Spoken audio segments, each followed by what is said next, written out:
ನಳಿನಾ ಮಾಯಗೌಡ ವಾದವನ್ನ ಮಾಡ್ತಾ ಇದ್ದಾರೆ. ಎಸ್ಪಿಪಿ ವಾದವನ್ನ ಇಷ್ಟು ತನಕ ತೋರಿಸ್ತಾ ಇದ್ವಿ. ಈಗ ಪ್ರಜ್ವಲ್ ಪರವಾಗಿ ನಳಿನಾ ಮಾಯಗೌಡ ಅವರು ವಾದ ಮಾಡ್ತಾ ಇದ್ದಾರೆ. ಜನರಿಗೆ ಸೇವೆ ಮಾಡಬೇಕು ಅಂತ ಹೇಳಿ ರಾಜಕೀಯ ಕ್ಷೇತ್ರವನ್ನ ಸೇರ್ಕೊಂಡಿದ್ರು. ಅಫ್ಕೋರ್ಸ್ ಅವ್ರ ಕುಟುಂಬದವರು ಹಿಂದಿನಿಂದ ರಾಜಕೀಯ ಮಾಡ್ಕೊಂಡು ಬಂದಿದ್ರು. ಆದ್ರೆ ಪ್ರಜ್ವಲ್ ಪರ್ಟಿಕ್ಯುಲರ್ ಆಗಿ ಜನಸೇವೆ ಮಾಡಬೇಕು ಅನ್ನೋ ಉದ್ದೇಶ ಇಟ್ಕೊಂಡೆ ರಾಜಕೀಯಕ್ಕೆ ಬಂದವರು. ಪುನಃ ಚುನಾವಣೆಗೆ ಸ್ಪರ್ಧೆ ಮಾಡಬೇಕು ಅಂತ ಹೇಳಿ ಕಂಟೆಸ್ಟ್ ಕೂಡ ಮಾಡಿದ್ರು. ತೀರ್ಪು ನೀಡುವ ಮುನ್ನ ಆತನ ವಯಸ್ಸನ್ನ ಪರಿಗಣಿಸಿ, ಆತನ ವಯಸ್ಸು 34 ವರ್ಷ ಅಂತ ಹೇಳಿ ವಕೀಲೆ ಹೇಳ್ತಾ ಇದ್ದಾರೆ. ಸಂತ್ರಸ್ತೆಗೆ ಈಗಾಗಲೇ ಮೊಮ್ಮಗ ಕೂಡ ಇದ್ದಾನೆ. ಆತನ ರಾಜಕೀಯ ಭವಿಷ್ಯ ಪರಿಗಣಿಸಿ ಕನಿಷ್ಠ ಶಿಕ್ಷೆ ಕೊಡಬೇಕು ಅಂತ ಮನವಿ ಮಾಡಿದ್ದಾರೆ.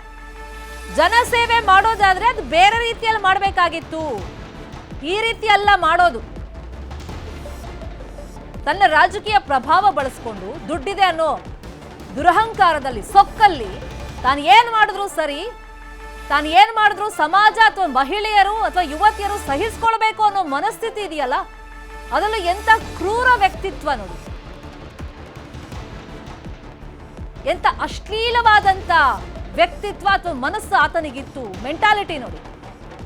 ಆತ ಮಾಡುವಂತ ಕೃತ್ಯವನ್ನ ಅಂದ್ರೆ ಲೈಂಗಿಕವಾಗಿ ಮಹಿಳೆಯರನ್ನ ಯುವತಿಯರನ್ನ ಆತ ಬಳಸ್ಕೊಂಡಿರೋದನ್ನ ವಿಡಿಯೋ ರೆಕಾರ್ಡ್ ಮಾಡಿ ಹೆದರಿಸ್ತಾ ಇದ್ದಂತೆ ಈತ. ಆದ್ರೆ ವಕೀಲರು ಹೇಳ್ತಿರೋದು ಜನಸೇವೆ ಮಾಡಬೇಕು ಅಂತ ರಾಜಕೀಯ ಸೇರ್ಕೊಂಡಿದ್ದ ಈತ ಆತನ ವಯಸ್ಸನ್ನ ಪರಿಗಣಿಸಿ ಆತನ ಭವಿಷ್ಯದ ದೃಷ್ಟಿಯಿಂದ ಕನಿಷ್ಠ ಶಿಕ್ಷೆ ಕೊಡಿ, ಕನಿಷ್ಠ ಶಿಕ್ಷೆ ಕೊಟ್ರೆ ಆಮೇಲೆ ಮತ್ತಾತ ಬರ್ತಾನೆ ಜನಸೇವೆ ಮಾಡ್ತಾನೆ ಅನ್ನೋ ಅರ್ಥದಲ್ಲಿ ಅವ್ರು ಹೇಳ್ತಾ ಇದ್ದಾರೆ. ಪ್ರಜ್ವಲ್ ಪರ ನಳಿನಾ ಮಾಯಗೌಡ ವಾದ ಮಾಡ್ತಾ ಇದ್ದಾರೆ. ಆತ ಯಾವುದೇ ಸಾಕ್ಷ್ಯವನ್ನ ನಾಶ ಮಾಡಿಲ್ಲ, ಆತನಿಗೆ ವಯಸ್ಸಾದ ತಂದೆ ತಾಯಿ ಇದ್ದಾರೆ ಅಂತ ಹೇಳಿ ಪ್ರಜ್ವಲ್ ಪರ ನಳಿನಾ ಮಾಯಗೌಡ ವಾದ ಮಾಡ್ತಾ ಇದ್ದಾರೆ.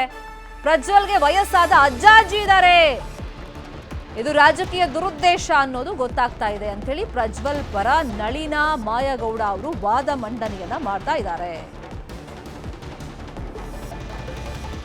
ಎರಡೂ ಕಡೆ ವಾದ ಪ್ರತಿವಾದ ಮುಕ್ತಾಯವಾಗಿದೆ. ಇನ್ನೇನು ಕೆಲವೇ ಕ್ಷಣಗಳಲ್ಲಿ ಜಡ್ಜ್ ಶಿಕ್ಷೆಯ ಪ್ರಮಾಣವನ್ನ ಪ್ರಕಟ ಮಾಡ್ತಾರೆ. ಪ್ರಜ್ವಲ್ ರೇವಣ್ಣ ಕೂಡ ಕೋರ್ಟ್ ಅಲ್ಲೇ ಇದ್ದಾರೆ.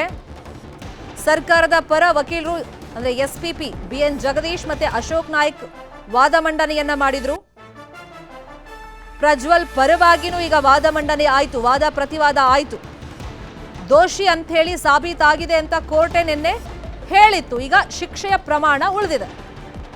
ಇಲ್ಲಿ ಎಸ್ಪಿಪಿ ವಾದ ಏನು, 376(2) ಕೆ 10 ವರ್ಷದಿಂದ ಜೀವಾವಧಿ ಶಿಕ್ಷೆ ತನಕ ಕೊಡಬಹುದು ಅಂತ ಅವ್ರು ಹೇಳ್ತಾ ಇದ್ದಾರೆ. ಅಂದ್ರೆ ಜೀವಾವಧಿ ಶಿಕ್ಷೆಗೆ ಈತ ಅರ್ಹನಿದ್ದಾನೆ. ಆತ ಮಾಡಿರುವಂತ ಕೃತ್ಯದಿಂದಾಗಿ ಸಮಾಜಕ್ಕೊಂದು ಸಂದೇಶ ಕೊಡಬೇಕು. ಹಣ ಅಧಿಕಾರ ಇದ್ಬಿಟ್ರೆ ಆ ವ್ಯಕ್ತಿ ಏನು ಬೇಕಾದ್ರೂ ಮಾಡಬಹುದು ಅನ್ನೋ ಒಂದು ಮನಸ್ಥಿತಿ ಏನಿದೆ, ಅದಕ್ಕೆ ಕಾನೂನೇ ಪಾಠ ಕಲಿಸ್ಬೇಕು ಅಂತ ಹೇಳ್ತಾ ಇದ್ದಾರೆ.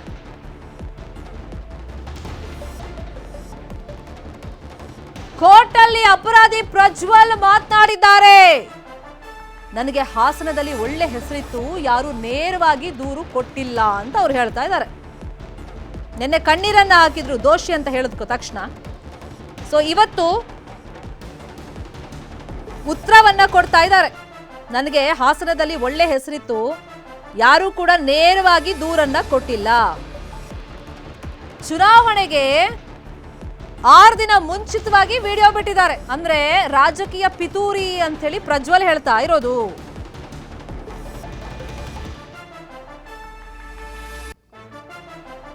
ಒಂದ್ ಕಡೆ ಆತನ ಪರ ವಕೀಲರು ಹೇಳೋದು, ಆತನ ವಯಸ್ಸನ್ನ ನೋಡಿ ಆತನ ಭವಿಷ್ಯದ ದೃಷ್ಟಿಯಿಂದ ಜನಸೇವೆ ಮಾಡೋದಕ್ಕೆ ಅವಕಾಶ ಕೊಡಬೇಕು, ಅದಕ್ಕೆ ಶಿಕ್ಷೆ ಪ್ರಮಾಣ ನೋಡ್ಕೊಂಡು ಕೊಡಿ ಅಂತ ಹೇಳ್ತಾ ಇದ್ದಾರೆ.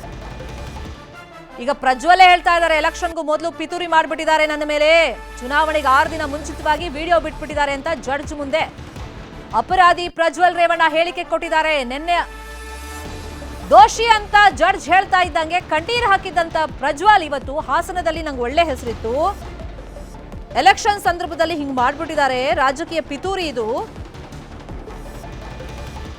6 ದಿವಸಕ್ಕೆ ಮುಂಚಿತವಾಗಿ, ಮತದಾನಕ್ಕೂ ಮುಂಚಿತವಾಗಿ ವಿಡಿಯೋ ಎಲ್ಲ ಬಿಟ್ಬಿಟ್ಟಿದ್ದಾರೆ. ನನಗೂ ಫ್ಯಾಮಿಲಿ ಇದೆ, ಕಡಿಮೆ ಶಿಕ್ಷೆ ಕೊಡಿ, ಪ್ರತಿದಿನ ಕೋರ್ಟ್ಗೆ ನಾನು ತಪ್ಪದೇ ಬಂದಿದ್ದೀನಿ, ಹಾಗಾಗಿ ಶಿಕ್ಷೆ ಪ್ರಮಾಣ ನೋಡ್ಕೊಂಡು ಕೊಡಿ, ಕಡಿಮೆ ಪ್ರಮಾಣದಲ್ಲಿ ಕೊಡಿ ಅಂತ ಪ್ರಜ್ವಲ್ ಮನವಿ ಮಾಡಿದ್ದಾರೆ. ಈ ಸಂದರ್ಭದಲ್ಲಿ ನಿಮ್ಮ ಎಜುಕೇಶನ್ ಏನು ಓದಿದ್ದೀರಾ ಅಂತ ಜಡ್ಜ್ ಪ್ರಶ್ನೆ ಮಾಡಿದ್ದಾರೆ ಪ್ರಜ್ವಲ್ಗೆ. ನಾನು ಮೆಕ್ಯಾನಿಕಲ್ ಇಂಜಿನಿಯರಿಂಗ್ ಓದಿದ್ದೀನಿ ಅಂತ ಪ್ರಜ್ವಲ್ ಅದಕ್ಕೆ ಉತ್ತರ ಕೊಟ್ಟಿದ್ದಾರೆ.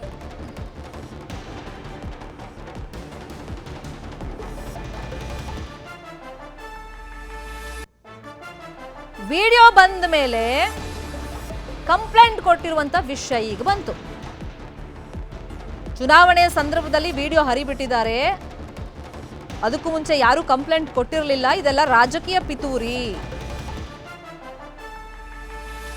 ನಾನು ಪ್ರತಿದಿನ ಕೋರ್ಟಿಗೆ ಬಂದಿದ್ದೀನಿ, ನನಗೆ ಫ್ಯಾಮಿಲಿ ಇದೆ, ಶಿಕ್ಷೆ ಪ್ರಮಾಣ ಕಡಿಮೆ ಮಾಡಿ ಅಂತ ಹೇಳಿ ಜಡ್ಜ್ ಹತ್ರ ನೇರವಾಗಿ ಪ್ರಜ್ವಲ್ ಮನವಿ ಮಾಡಿದ್ದಾರೆ. ಆಗ ನೀವೇನು ಓದಿದ್ದೀರಾ ಅಂತ ಜಡ್ಜ್ ಕೇಳಿದಾಗ ಮೆಕ್ಯಾನಿಕಲ್ ಇಂಜಿನಿಯರ್ ನಾನು ಓದಿದ್ದೀನಿ ಅಂತ ಪ್ರಜ್ವಲ್ ಹೇಳ್ಕೊಂಡಿದ್ದಾನೆ. ಅಂದ್ರೆ ಜಡ್ಜ್ಗೆ ಹೇಳಿದ್ದಾರೆ. ಅಪ್ಪ ಅಮ್ಮನನ್ನ ತಿಂಗಳುಗಟ್ಲೆ ನಾನು ನೋಡಿಲ್ಲ ಅಂತ ಆತ ಹೇಳಿದಾನೆ.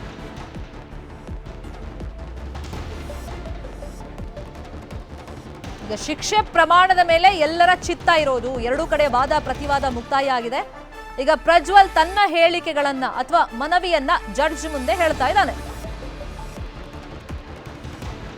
ಆತ ದೋಷಿ ಅಂತ ನಿನ್ನೆ ಜಡ್ಜ್ ಹೇಳಿದ್ರು.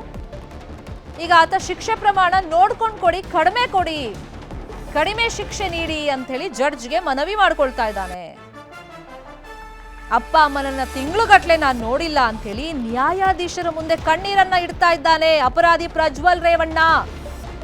ರಾಜಕೀಯ ಪಿತೂರಿ ಆಗಿದೆ. ಚುನಾವಣೆಗೂ 6 ದಿನ ಮುಂಚೆ ವಿಡಿಯೋ ಹರಿಬಿಟ್ಟಿದ್ದಾರೆ, ಆಮೇಲೆ ಕಂಪ್ಲೇಂಟ್ ಕೊಡಿಸಿದ್ದಾರೆ. ಇದನ್ನೆಲ್ಲ ನೋಡ್ತಾ ಇದ್ರೆ ರಾಜಕೀಯ ಪಿತೂರಿ ಅಥವಾ ಷಡ್ಯಂತ್ರ